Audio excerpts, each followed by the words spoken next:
आप सभी का हमारे YouTube चैनल ओम पावर थॉट्स में हार्दिक स्वागत है। आज के इस नए वीडियो में अपनी आंतरिक शक्ति को जागृत करें और सकारात्मक ऊर्जा से भरपूर ध्यान व प्रेरणादायक विचारों का लाभ उठाएं। कृष्ण जी ने बताया, गलत लोगों को पलटकर जवाब देना चाहिए या नहीं। जाने इस वीडियो में। अगर कोई बार बार आपको अपमानित कर रहा है और आप ये सोच रहे हैं कि इसका सही और प्रभावी जवाब कैसे दिया जाए, तो ये लेख आपके लिए है। आचार्य चाणक्य की नीतियों से जानिए कब चुप रहना है और किस वक्त बोलकर सामने वाले को उसका स्थान दिखाना है। कभी कभी इंसान की जिंदगी में ऐसा मोड़ आता है जब वह किसी के अपमानित करने पर दुखी हो जाता है। वह इसका मुंह तोड़ जवाब देने का सोचता है, लेकिन समझ नहीं पाता है कि लोगों को इसका उत्तर कैसे दें। लेकिन आचार्य चाणक्य ने हजारों साल पहले ही ऐसे लोगों से डील करने का तरीका बता दिया था। उनका बताया गया मंत्र इतना कारगर है कि राजनीति हो या व्यक्तिगत जीवन, हर क्षेत्र में प्रभावी है। आज हम उनके वैसे मंत्र के बारे में जानेंगे जो हमें बताएगा कि अपमान का बदला कब और कैसे लेना है। कभी कभी चुप रहना समझदारी है, लेकिन हर बार नहीं। जब भी कोई किसी को अपमानित करता है तो अपमान सहने वाला इंसान चुप रह जाता है। उन्हें लगता है कि वह ऐसा करके बड़ा बन रहा है, लेकिन आचार्य चाणक्य की माने तो हर बार अपमान सह लेना महानता नहीं है। जब सामने वाला इंसान अपमानित करने से बाज नहीं आ रहा है तो आपको तर्क के साथ स्पष्ट और प्रभावशाली जवाब जरूर देना चाहिए। आचार्य चाणक्य का मानना था कि एक बार अपमान सह लेना समझदारी है, 2 बार सह लेना भी एक प्रकार की महानता है, लेकिन अगर आप बार बार चुप रहेंगे तो दुनिया आपको मूर्ख समझने लगती है। सफलता अपमान का सबसे प्रभावी जवाब। चाणक्य नीति में कहा गया है कि अपमान का सबसे तगड़ा जवाब सफलता अर्जित करना है। इसलिए अपमान को अपनी प्रेरणा बनाना चाहिए। खुद को इतना सक्षम बना लें कि जो आज आपकी आलोचना करते हैं, कल आपकी प्रशंसा करने के लिए मजबूर हो जाएं। ये बदले की भावना नहीं, बल्कि आत्मसम्मान की रक्षा का रास्ता है। शांति और सौम्यता से भी दिया जा सकता है करारा जवाब। हर अपमान का जवाब गुस्से में देना जरूरी नहीं होता।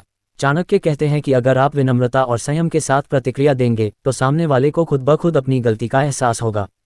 आपकी शांति ही आपकी सबसे बड़ी ताकत बन सकती है। जो अपमान करता है वह भीतर से टूटा होता है। कई बार जो लोग दूसरों को नीचा दिखाने की कोशिश करते हैं, वे खुद भीतर से दुखी या असफल हुए होते हैं। ऐसे लोगों की बातों को दिल से न लगाएं। उनसे दूरी बनाना ही बेहतर है, ताकि उनकी नकारात्मकता आपकी ऊर्जा को प्रभावित न कर सके। अपमान नहीं, चुनौती समझिए। अपमान को अपनी कमजोरी न बनाएं, उसे चुनौती मानकर चलें। ये सोचिए कि यह पल आपको मजबूत बनाने के लिए आया है। खुद को साबित करने का इससे बेहतर मौका शायद ही कोई और हो। ध्यान रखने योग्य जरूरी बातें। अपनी ऊर्जा को सही दिशा दें। अपमान का जवाब बहस के बजाय अपनी उपलब्धि से देना बेहतर होता है। धैर्य रखें, समय सबको जवाब देता है, क्योंकि हर इंसान को उसके कर्मों का फल जरूर मिलता है। सम्मान सबसे बड़ा धन है, उसे किसी भी कीमत पर न खोएं। खुद को जानिए, तभी दुनिया आपको पहचानेगी। आत्मसम्मान की नींव पर ही दूसरों का सम्मान टिका होता है। विवेक और संयम ही आपकी ढाल है। अगर कोई तुम्हारे साथ गलत करता है और तुम्हें बदला लेने का मन करता है, तो क्या तुम सच में उन्हें जीतने दे रहे हो? उन्हें वापस जवाब न देने का क्या जवाब है? मैंने अक्सर सुना है कि तुम बस उनके स्तर पर गिर रहे हो और तुम्हें उनके प्रति दया दिखानी चाहिए, क्योंकि वे वास्तव में पीड़ित हैं।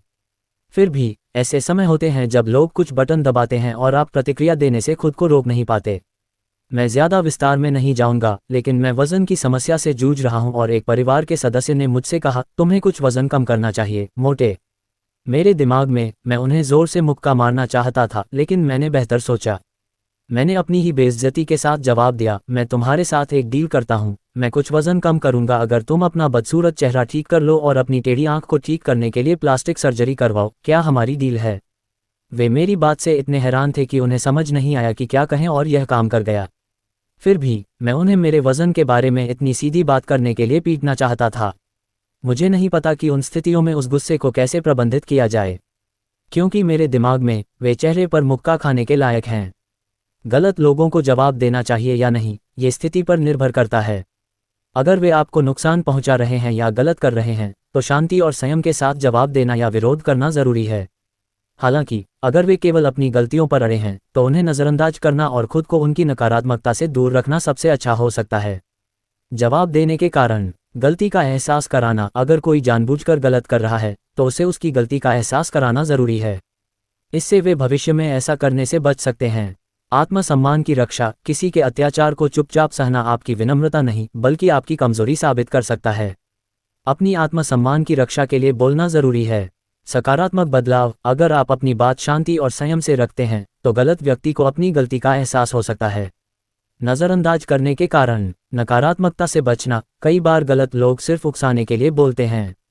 ऐसे में उन्हें जवाब न देना ही बेहतर है ताकि आप उनकी नकारात्मकता से बच सकें।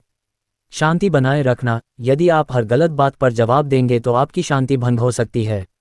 शांति और संयम ही सबसे सुंदर जवाब है। अनावश्यक बहस से बचना। कभी कभी कुछ कहने के बाद भी लोग वही करते हैं जो उन्हें करना होता है। ऐसी स्थिति में बहस करने से बचना ही बेहतर है।